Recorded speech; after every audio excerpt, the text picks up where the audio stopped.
റോഡിൻ്റെ ഒരു അവസ്ഥ കണ്ടോ? അത്യാവശ്യം നല്ല തിരക്കുള്ള റോഡാണ് കേട്ടോ. ബസ്സും പോവും ഇതിൻ്റെ അകത്തൂടെ ചില സമയത്ത്. അപ്പം നമ്മൾ മനുഷ്യർ നടന്നു പോകുന്ന ഒരു പാവങ്ങൾ എന്ത് ചെയ്യാനാ? രണ്ട് സൈഡിലും വെള്ളം കെട്ടിക്കിടക്കുക, അതൊന്ന് മാറി നിൽക്കാൻ പോലും സ്ഥലമില്ല. അപ്പം സ്കൂളൊക്കെ വിട്ട് കഴിയുമ്പം പിള്ളേരുടെ അവസ്ഥ ഭയങ്കര കഷ്ടമാണ്. നമ്മുടെ ആറ്റിൻകുഴി റോഡാണ് കേട്ടോ ഇത്. രണ്ട് സൈഡിലും ഓടയൊന്നുമില്ല. നമ്മൾ നടന്നു പോയാൽ ഒന്നെങ്കിൽ കാറുകാരും ഉണ്ട് മുതുകത്തോട്ടേറ്റ് കയറ്റുന്നല്ല, വെള്ളമൊക്കെ അടിച്ച് തേർപ്പിക്കും.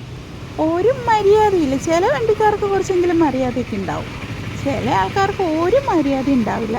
അവർ കാറിലാണല്ലോ ഇരിക്കുന്നത്, പിന്നെ അവർക്ക് വേറെ ലോകമൊന്നും കാണാനേ പറ്റില്ലല്ലോ. പാവങ്ങളുടെ അവസ്ഥയൊന്നും അവർക്ക് അറിയില്ലല്ലോ.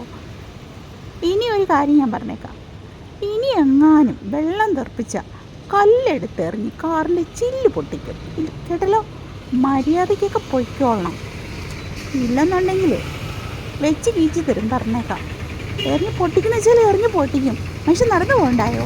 എൻ്റെ ഫ്ലൈറ്റിൽ കയറി പോവോ? അത് കയറിയാൽ പോലും ഉറപ്പില്ല. അതേ ബസ് പോകുന്നുണ്ടോ? ഈ ബസ് പോയിട്ട് ആ ബസ്സാറിന് ഇച്ചിരി മര്യാദയ്ക്ക് എടുത്തോണ്ട് പോകുന്നത്. ചിലരങ്ങ് പറത്തിക്കൊണ്ട് പോവും.